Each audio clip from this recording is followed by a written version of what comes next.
everybody? I'm Neal, Newberry, host of Live from the Nickel.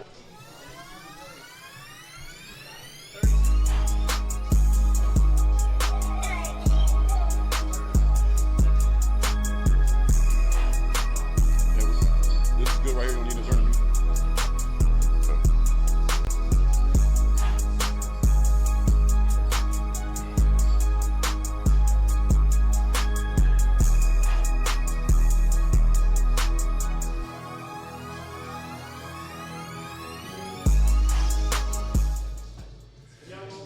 What's good, everybody? I'm Neal Newberry. Welcome to another episode of Live from the Nickel. Like I said, I'm your host with the mostest.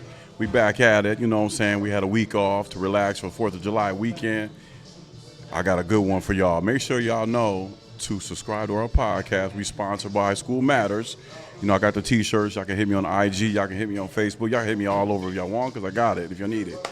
I got a great guest for y'all today. Before we get in our guests, my man D, what's happening, Captain? Man, it's a great day in the neighborhood, man. It's a beautiful day out, man. Beautiful weekend, but I think the last time we talked, man, we had some bad news. My daughter, she unfortunately lost the baby. No. Yeah. So she had to go through emergency surgery last week, but I talked to her right before I came in. She's feeling a whole lot better, but I told her she didn't want to stay with her mom, but she didn't want to be alone, so she wanted the boys to stay with her. So I had to relay a message, tell the boys to be There you go. to be on You their hear 'em best now? behavior. Keep going in and out. And the you little going in one and gonna out? tell me, Why well, down, he going ain't in here and now. He got the smart muffler, man. There you So well, other than that, everything's good. Got a lot of sass. Well, I'm sorry to hear that. Oh, okay. Okay.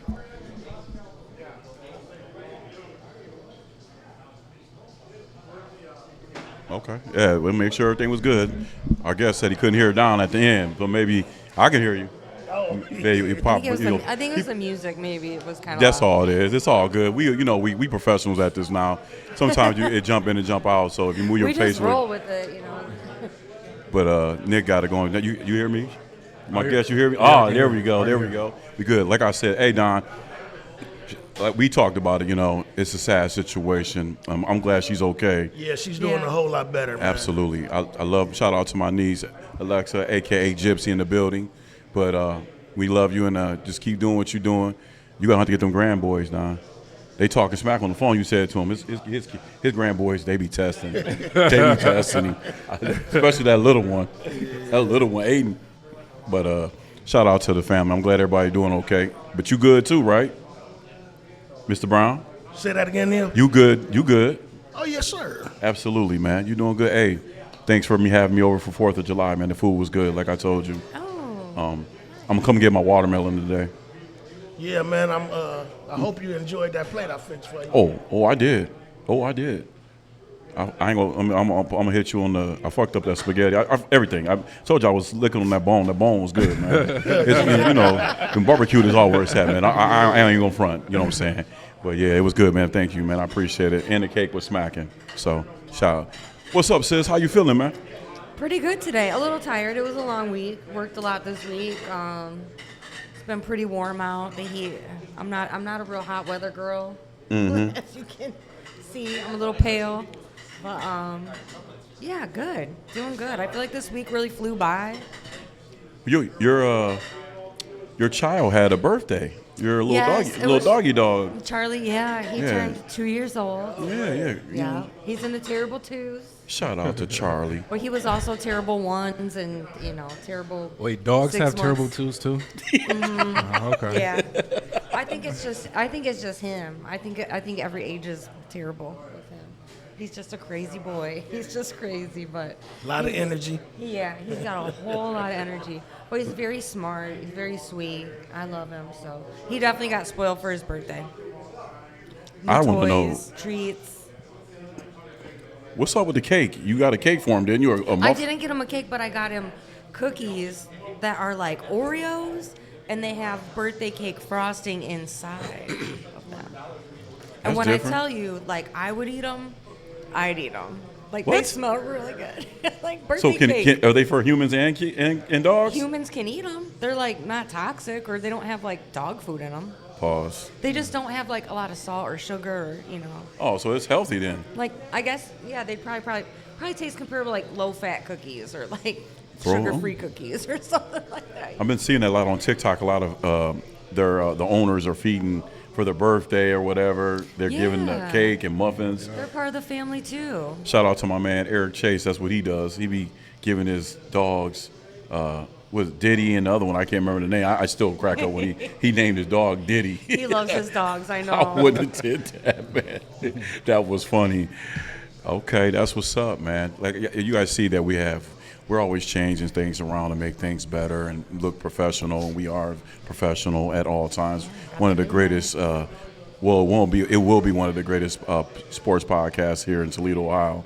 We're gonna tap all over. I always feel like I need to say that to let people know what it is. But our guest we got today, this guy is a Macklin. Just talking to him a little bit before the show, I'm very proud to have him on the show, first of all, because he did a great job over at Cardinal Stritch for the men's. He coached my little cousin, and he did a great job coaching him and made him the man he is today, or helping shaping him on the court and off the court.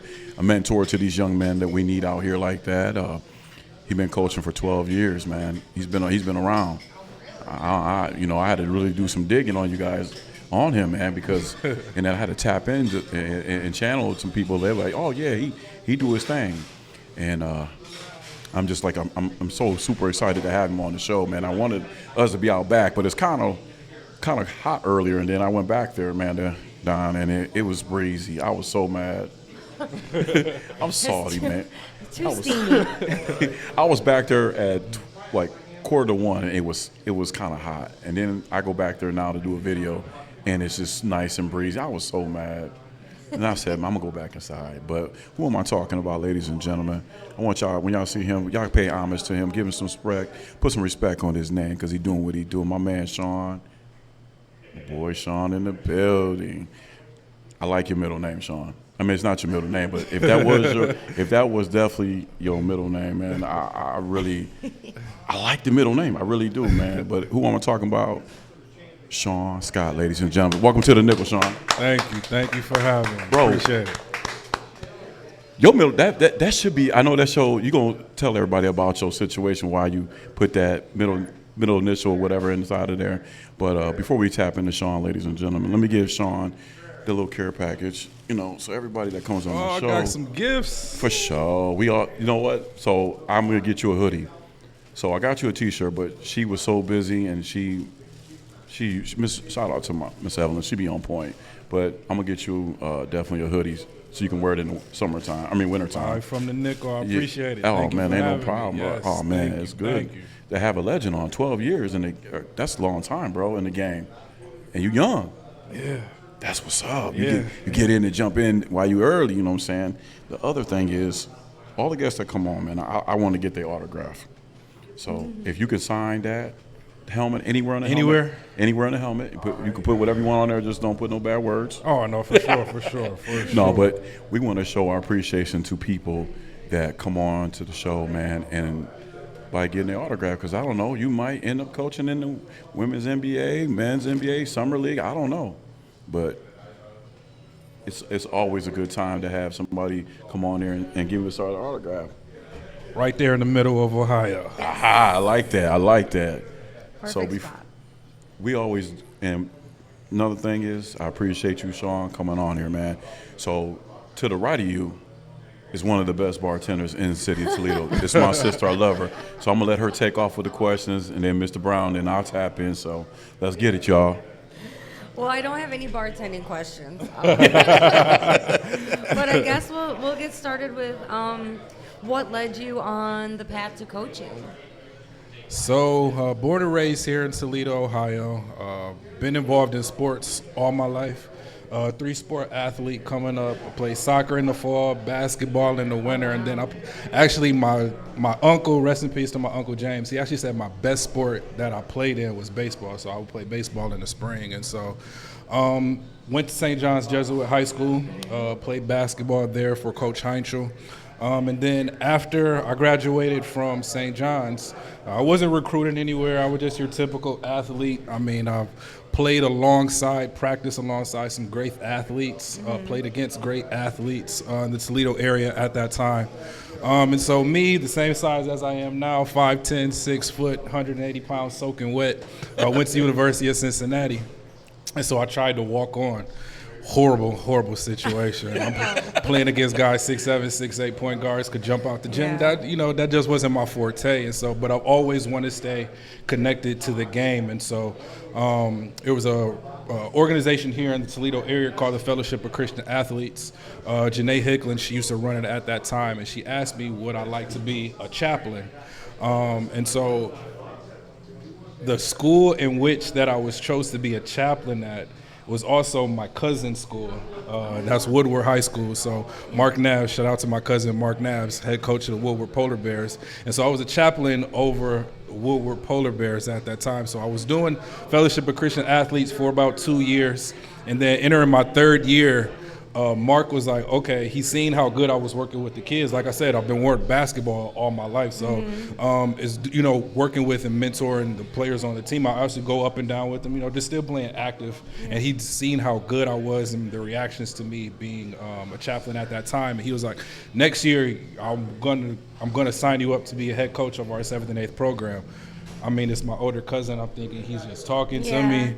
Next year rolls around, and I'm now the head coach of the 7th and 8th grade 7th and 8th grade program of Woodward. And so ever since then, that was 2015, and ever since he signed me up to be the head coach, I've been coaching ever since. Wow. So I was kind of bullied into coaching. I had no aspirations to be a coach whatsoever. It was your calling. You were good at it. Yes. And someone saw that and said, no, we're going to run with that. Yes. They saw that you knew what you were doing. Yes, one of the greatest decisions I ever made, for sure. How would you say you've changed since you first began coaching up until now?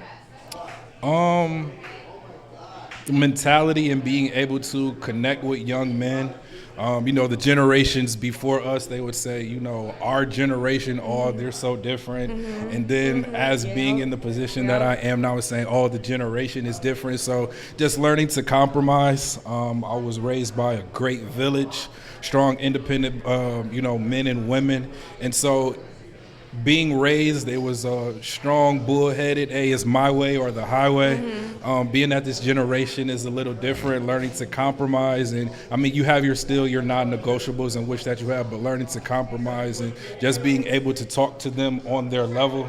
And so, I definitely had struggles when I first started coaching. I just like to, this is my way or the highway. Just try to run it as a dictatorship, but no, it was just combative at that time. And so just learning to compromise and using basketball as a tool to teach them. And once I learned to, be, negotiable, in some of the ways in which that I communicated, that would probably be the biggest change in which that I made when I first started coaching to where I am now. Had to make that adjustment. Oh, for sure. Yeah. Yes. What kinds of tools or techniques do you use, I guess, to get your point across to your athletes about both the importance of their studies in school and their sport? So at first they're student athletes, and so they know I have a grade point average in which that I set for parents and athletes to know. And so if that's not met, it's mandatory that they have study tables before they take the court. That's practice or games. And then I also have a great relationship with the school, great relationship that I have with Cardinal Stritch. And so with that, with administration and teachers, I mean, they have, free too. They're willing to help. They're willing to help them if they go and get the help themselves. That's and so great. Ensuring that if you need the help, they will go help you. Will help you make it. Absolutely. Yes, setting those guidelines and the expectations in the beginning, and so they know I don't play about grades. Yeah. And so luckily I haven't had any issues. Like when I first started, yes, but now that I've been coaching high school basketball, I haven't had any issues as far as grades with any of my boys. That's good. They take it seriously and they know, okay, this is what's expected. Oh, So yeah, it makes it easier on you, where you for don't have to sure. really That's push some Coach Carter type stuff. right? I just watched that too. You said that Coach Carter? Yeah, Coach Carter. Yeah, great, legendary coach, man. Yeah, for sure. Well, coaching can be stressful. It definitely can be all-consuming. there's a lot to it. I think that it entails that people don't always get to see. So what do you like to do to stay kind of focused, calm, kind of relaxed just for yourself? Listen to music. I also like to travel as well. And just I have a large family and friend group circle, so once I see that the stress of the season is definitely getting to me, just being around them where I could just decompress, just let all the steam off to them. So just being around family and friends, and so when I'm not in season, definitely love travel. Interactive activities, going to museums, concerts, things like that. Just being amongst the people, honestly. Like I pretty much do any and everything. Yeah, just same. Definitely. If I'm like having a long week at work, or I feel like it's been a long couple months, I'm like, let me go to the zoo, or let me go catch a movie, or let me just hang out with friends and family, just for my own sanity. Yeah, and in our area, we're only 5 hours away from like 8 major cities, so it's nothing to get on the road and go somewhere. I'm definitely a big fan of like going to Detroit for the day, maybe catching a baseball game, maybe going out to eat. Oh, for sure. Go to the casino. Do you have a favorite coaching story or memory up until now? Good question. Oh, she deep. Me as a player or me as a coach? Ooh, good. I like that. Oh, that's good. Okay, let's do both. Okay, let's say as a player and then as a coach as well. So as a player, one of my greatest memories. So back, this would be 06, 07, had the opportunity to take the court with, not sure, a lot of people are going to be watching this, so they will know the name that I'm saying. So O.J. Mayo and Bill Walker, they were highly sought after high school players at North College Hill in Cincinnati. And so being on the court with them to play that game, I knew, this is a different type of athlete, and I may not be playing at the college level. But the crazy thing about that game is I think Bill Walker was coming down the lane, and Slam Magazine was big at that time as well, publications. Yes, like I said, everybody would know Slam Magazine. Absolutely. And Bill Walker caught an alley-oop against us at that time, and in the steel frame of that picture, it was posted in the Slam Magazine. So if you have a Slam Magazine from 2007, if you see a photo of Bill Walker, I'm on the bench, and you could see me in that frame. So that's one of my greatest memories, just to be on the court with them. And then as a coach, I would say one of my greatest memories would be probably this past season. We did a lot of ups and downs with this team in which that we had, and then bringing it all together, we reached the peak. Even though we didn't have, the result that we wanted in the district championship, it was still being able to take this team to a district championship was probably one of my greatest memories that I had as a coach thus far. You guys had a good season. You had a great season. I mean, y'all was on the news a lot, man. And congratulations to you, man. Like I said, I think you have a great future in coaching, even though you didn't want to coach. It shows. You know what I'm saying? So, but go ahead, man. I just have one more question. That's what's up, man. If you could see one thing change universally for coaching to benefit both coaches and athletes, what would it be? I hope and pray that the NCAA makes a change to the transfer rules. The transfer portal is killing basketball across the board. It is. Collegiately, and then from the high school level, it's affecting the high school game as well. Yes.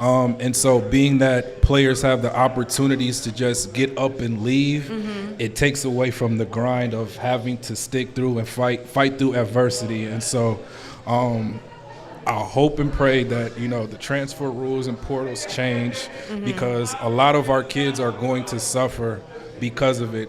A lot of the kids aren't going to be playing at the next level, and so if you develop those habits of have a mentality of just being able to get up and leave, I'm sorry, but life isn't that way. And so being able to learn to fight through adversity, and so that's one of the biggest changes that I hope comes through. We've heard that from a lot of our coaches that we've spoken to. It's the general Absolutely. consensus, that everybody feels like that. Absolutely. It's bad.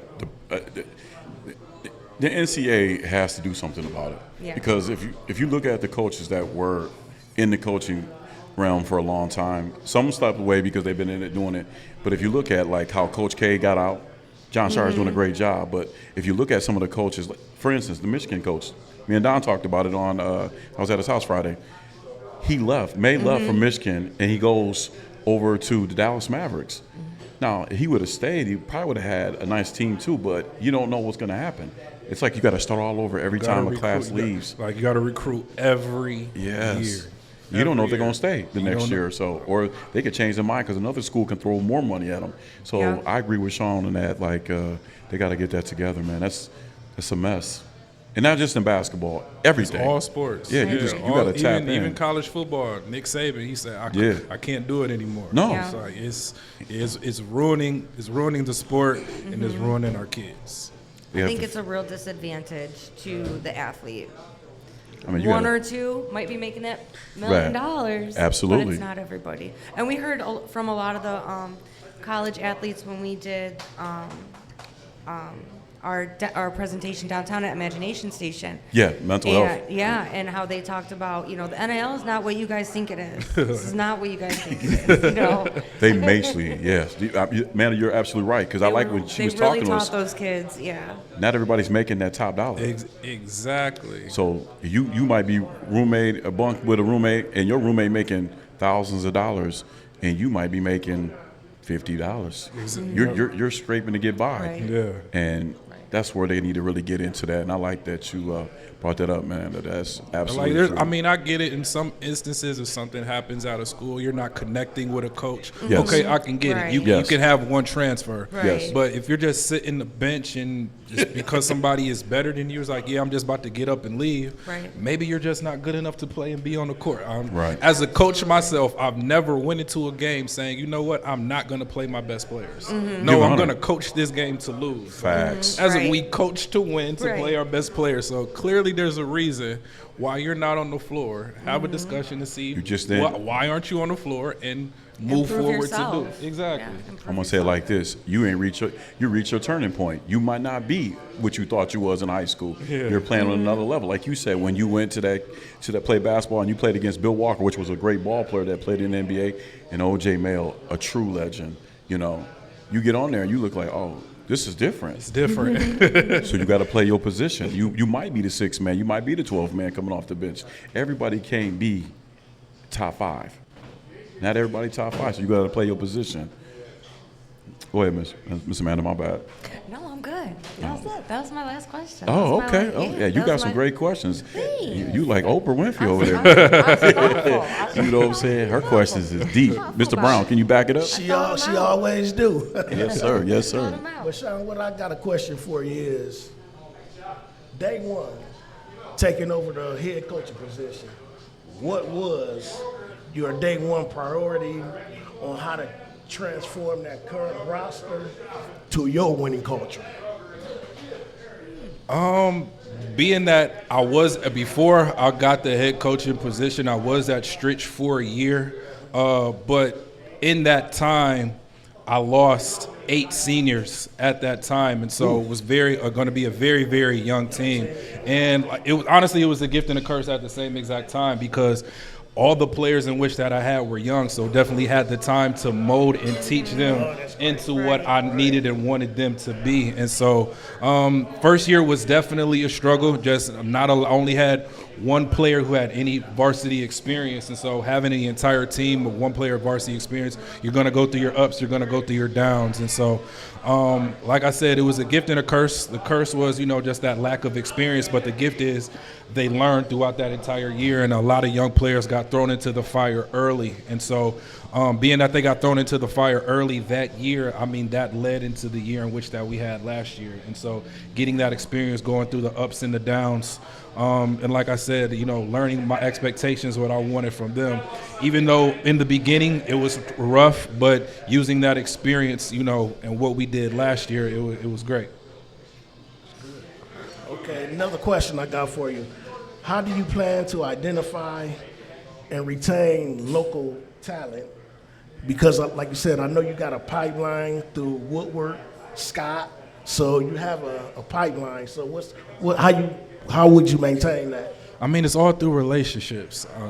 Basketball itself, I mean, they're only going to be playing basketball for, I mean, as far as high school, for 4 years. And so the first thing is just, getting a relationship and getting a kid and then a parent to trust you. And then, like, conversations that I have with parents is, allow me to coach your kid. Trust me with your kid. I don't have kids of my own, but I'm going to treat your son as if he's my own. And that's going to be, I'm going to be rough, I'm going to be hard on him, but it's going to be tough love. And so as much as I'm hard on him, he's going to get the same amount of praise in the end as well. And so it all starts with relationships and building relationships. And that's not just with basketball, that's with anything. And so as long as I feel as if I could have great relationships, with parents and other players throughout the year, I feel as if it won't be a problem, to continue that pipeline in which that I currently already have. Okay, like with a parent and community relations, do you have like open gyms or anything like that? Yep, every Sunday we have an open gym at Cardinal Stritch 4 to 6. And that's another thing that I'm not talking about any trainers or whatnot. A lot of kids just have their trainers, but they don't get that. Back when we played basketball, we didn't have any trainers. We were our own trainers. We were just outside playing basketball. Right. Got to figure out, okay, if Just something played. works, we just played. And so just getting kids in the gym just to play, there's nothing wrong with working on weaknesses, but just go play basketball. Right. A lot of our kids don't have that basketball IQ, and that's just from a lack of playing. So just keeping them in the gym as much as possible, getting that repetition of just playing 5-on-5 as opposed to just 1-on-0 or just 1-on-1 with your trainer. Right. Okay. One last question. Can you tell us a little bit more about your journey? Like you said, you had a little stint at Scott and how you became the head coach at Cardinal Stritch. Yes, and so salute to my cousin since he forced me to coach. And so I was forced to take over the 7th, 8th grade program, and so that's exactly where I started. My first 5 years, I was coaching Woodward 7th and 8th grade program from there. From Woodward, excuse me, great opportunity to go to Scott High School. And so at that time, they got a new head coach, Shaun Craig. And so I won at my last year at Woodward, I won the championship 7th, 8th grade. And he'd seen us, he just came, to watch that game, just to look at some of our players. And he was like, I like what you're doing. I would love for you to come over to me at Scott. I said it was a great opportunity. And so I went to be head coach at Scott from there for 2 years. Took a year off from Scott. And in the midst of that, I was still coaching AAU. And so I was coaching for Hobson Elite with Dennis Hobson. And so, like I said, relationships is everything. And so the year that I took off, I was still just going to games of my former players just to watch them. And so one of my former players' parents asked, you still got the itch to coach and whatnot? I was like, for the right opportunity, I was like, yeah. And so during that time, Cardinal Stritch's coach had just stepped down, and he was like, well, I'm going to be the interim coach at Cardinal Stritch. And he said, I was just very blunt and honest. He said, I love the way that you coach my son, and I would love for you to coach his last year of high school and come to be with me on my staff. And I said, why not? And I stepped into that position to be assistant varsity coach there. And, during the year, he was like, you know what? I'm going to be leaving, after this year. I'm going to recommend you to the school to step into to be a head varsity head position. And that's what happened. I like that story. I love it. Neal, it's on you. Hey, I like that story too, but I feel like Everything kind of fell into place for, well, that's a man. Meant to be. That's a man that's home honored, so she likes to see great things happen over there. You know what I'm saying? And ain't nothing wrong with that, because I feel like, Shaun, you actually fit what Cardinal Stritch is in the direction they're going. You, Alyssa, you guys can make a big change over there. You guys are young.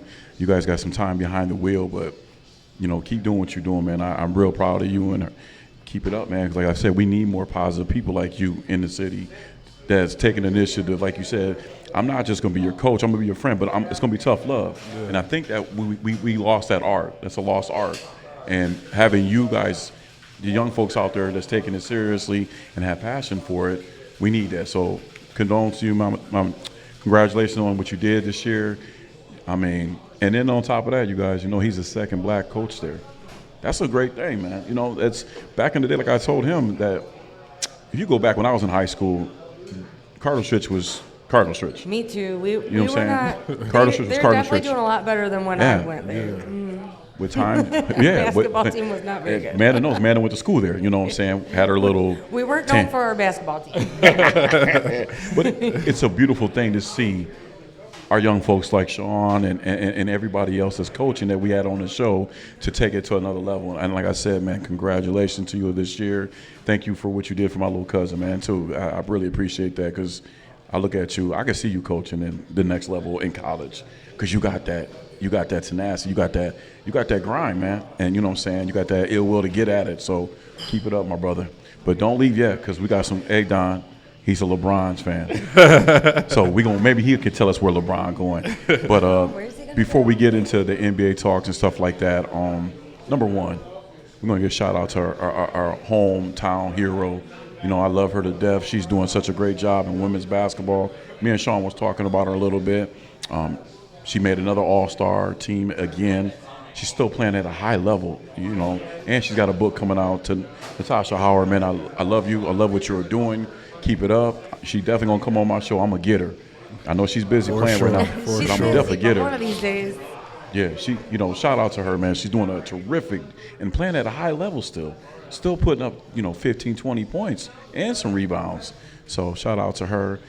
And then the other person, Toledo hometown hero. You know, we love our hometown heroes. Albert Bell. You know, it was a great fight. Don watched it.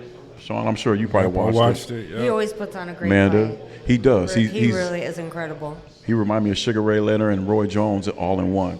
I'm gonna get Shaun's opinion on this. I know how Don feel, and I'm gonna ask Miss Amanda, but I'm still gonna ask Don. Shaun, did he? Do you think that fight was towards the end of the 12th round? What do you think about that? I need your input. I don't think the stop was justified. Yes, he stopped it early. Yes. But it was evident, I forgot what round, I think it was the 6th or 7th round, Mason hit him with like a double jab, and that's when Albert said, I think my nose is broke. And from that point forward, like the entire fight was completely different. So Yes. I feel as if if he didn't get injured, it would have been a different result. Never know what could happen. Yes. But of course, I'm a salute to Abdullah Mason. You did what you were supposed to do. But if Albert was, if he fought the same way he fought the first 6 rounds, could have been a different result. You never know. Miss Amanda? I agree. I agree with Shaun. I feel like that's exactly how I feel about it too. Okay. I think it was early, but I think that both fighters put on a hell of a show. Yes, they did. And that was the goal. Yes. And anywhere Albert Bell goes, he puts in a good word for our city, and I love that. Yes, absolutely. I love that about him. Mr. Brown, you are a professional boxer in your time. But you are a great analyst of boxing. You know the fighting. He is a great boxing Like analyst. Amanda and Shaun said, he put on a great show. And if things hadn't happened the way they did, and like you said, the 6th and 7th round, man, he probably would have been the champion, man. But the stoppage, like I said, was unjustified. He could have finished the fight, man. So, but with Mason being the hometown boy, of course, he gonna get every call, man. So, but hats off to Bell. He'll be back. Oh, Absolutely. Yeah. Oh, yeah. The one thing about it is, for you to go the distance in 12 rounds, that's a lot. That's a lot. You know what I'm saying? That's a lot. That's People don't think it incredible. isn't, but it is. You have to be in top tip shape to do what they both fighters did. Shouts out to Albert. And remember now, Albert Bell took that fight. He only had 8 days to train. People don't And their understand that training is either. no joke. So once again, he is still the champ in Toledo to me. He's a great fighter. He's going to continue to be a great fighter, and that's my nephew. I love him to death, but for him to take that fight, he only had 8 days to train. That tells you a lot how much of a fighter he is, and he going to step up to the plate. Shout out to Mason. You know, he was a great fighter. He turned it on. They told him in his corner, his dad said, "Hey, you losing in points." You know what I'm saying? So he just turned it on. And for you to turn it on like that, and Mason is 22 years old. But I love the fight. What I saw, it was a great fight. I'm with you guys on the stoppage. It wasn't, but he got hurt, but it is what it is. He got his bag. He got to the bag. Another thing I love about it, we had a lot of people from Toledo down in Cincinnati, and it was a beautiful thing. I love that they supported this man, and nobody acted a fool. 'Cause I had some people down there. They said everybody was on their P's and Q's, which I love that. So shout out to the people from Toledo that went down there to show love to Albert Bell, that they act like they got some sense. That's what we talking about. You know what I'm saying? You know, there's been a lot of movements in this NBA trades, stuff like that. Me and Don been watching it. And I'm going to pick Shaun's brain a little bit about this. The Kawhi Leonard situation is something else. I don't know what Kawhi did. I got a couple of different stories. I'm not going to bring the stories up what I heard because some of them don't even make sense, actually, especially the first one, but it is what it is. But, you know, him getting traded, and then they put a stoppage on that. And then the biggest one, you know, Giannis going to Miami. And I don't understand that, but it is what it is. And it gave everybody away for that. Shaun, I mean, you're a big LeBron fan. It all leads back to LeBron. It always leads back to LeBron.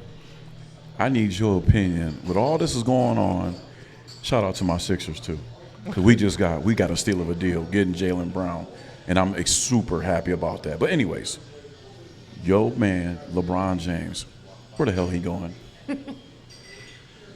Hold on, before you say anything, because I see you puffing up, I don't know. Maybe you could text him or something or whatever. But they got Miami in the mix. They got Philly, which I don't understand. They got Cleveland. Come on, Don, help me out. There was some other Golden State, which I think he should go to. But there was somebody else that me and Don seen. We couldn't believe he was going to go there. But, Shaun, where is he going? Where do you think he should go? From a basketball aspect, I feel as if the best team he should go to would be Philly. Wow. From a legacy and a personal aspect, of course, it'll be, all right, you'll go back to Cleveland. But him and Steph have always talked about playing one another. So honestly, it'll probably be between Golden State and Cleveland, with Philly being the third choice. But personally, I think he should go to Philly. Philly? Philly. I like that. Okay. Philly. Miss Amanda? I'd like to see him return to Cleveland before he retires. Come back home. Where he started off at? I'm just thinking sentimentally, you know. I'm not. Okay. That's not even like from a basketball standpoint. I'd like to see him come back to Cleveland. I think that'd be cool. Okay.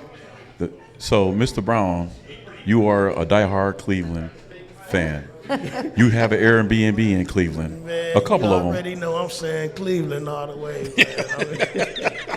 That's where his roots is at, man. Yeah. Yes. They gonna bring the best out of him, man, every night, man. So come on home. Yeah. Yeah. I look at it like this.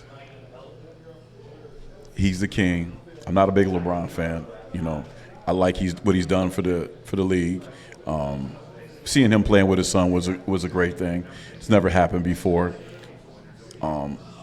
Philly is a good spot for him too, but Golden State, I feel it. If you're gonna go retire, like you said on the at the end of your career, you would always want to go back home and retire, right? But if you get a chance to play with one of the best shooters right now in the league, and that can make it happen, I mean, you ain't got to do a lot. You come to Philly, you ain't got to do a lot either. As long as Joel Embiid can stay healthy and drink a lot of milk, we'll be okay. I don't even think, even without Joel Embiid, I still think that's the best team. Who? Golden State? Philly. No, Philly. Oh, Philly? Golden State's old. That's true. And then Cleveland, I don't trust James Harden. Get rid of him. Don't trust James. Don't trust James. Don't trust James Harden in the already. playoffs. Yeah. I thought we talked about cutting get rid of him. him. Let's get You rid know of what people's problem? James Harden, anybody that mess with the Kardashians, they got a curse. They get You cursed. talked about that the last episode. Yeah, You I'm said trying to that he tell was you, cursed. man. Everybody that mess with the Kardashians, man, they ruin their life. And James Harden just got a DUI in Houston. And I'm with you, Shaun. I never liked the fat boy. He gained when he was at Arizona State in college. He was the man. And when he played at OKC, but the more he got more money, man, he got real lazy on defense. Well, he don't play no defense. And Don can't stand it when he got him because he just danced way too much for him. Right, he's a completely. disaster. Playoff James Harden is not regular season James Harden. They're two different. They're two different Yes. types. Two different people. No, you're right. Because the playoff James Harden is trash. Trash. Straight trash. James, you're trash. Brown's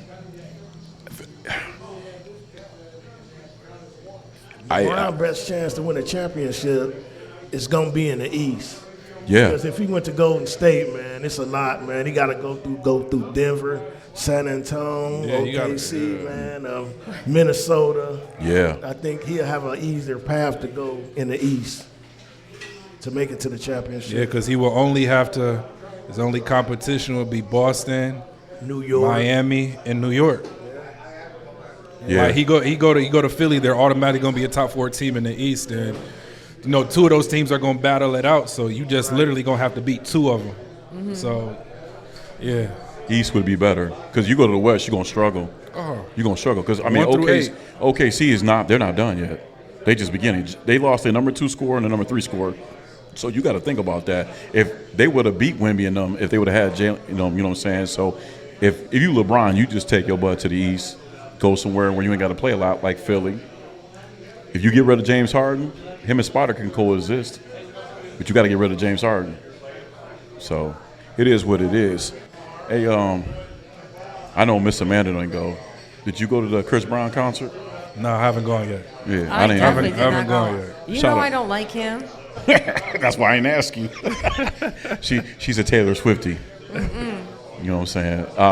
What I heard, it was 3 amazing shows. I had some friends that went, little cousins that went. Where They was said, it? Where was say it Chris at? turned it on. They were just mad he didn't take his shirt off as much as Usher did. I was like, what you telling me always for? taking his shirt off. he doesn't even need a reason. He's always taking his shirt off. Feeding girls cherries. Come on, Usher. That's enough. That's enough of that, Usher. Stop it. I'm just saying, man, it is what it is. I don't really like him either because he dogged out Chili from TLC, and I really like her. Yeah. So I don't really like either of them. I wouldn't have went to that show. Pause. I don't like either of those two. You know, it is what it is, man. I did shout out to my massage therapist, Carly, man. She's amazing. She does a great job massaging. But we were talking about it earlier this week about it, and she said she had a ball. She said she loved it. She said both artists did it great, and they said Mario was there in Tank. Mm-hmm. She said they did terrific job. So once again, shout out to our city, man. Going up to the D, acting like they got some sense. Yeah. I don't need to see nothing about them on Facebook or TMZ, World Star, none of that. So shout out to our city doing that. Before we get out of here, wrapping up with Shaun, we have a segment we do at the end of the show. It's called a nickel moment. So Shaun, the nickel moment is, what was a changing point of your life? It could be from playing basketball, anything in your life. What was a changing point in your life that made you the person who you are? Oh, man. Yeah. Man, I've come with them questions, but I come with that last question. He's got the heavy hitter.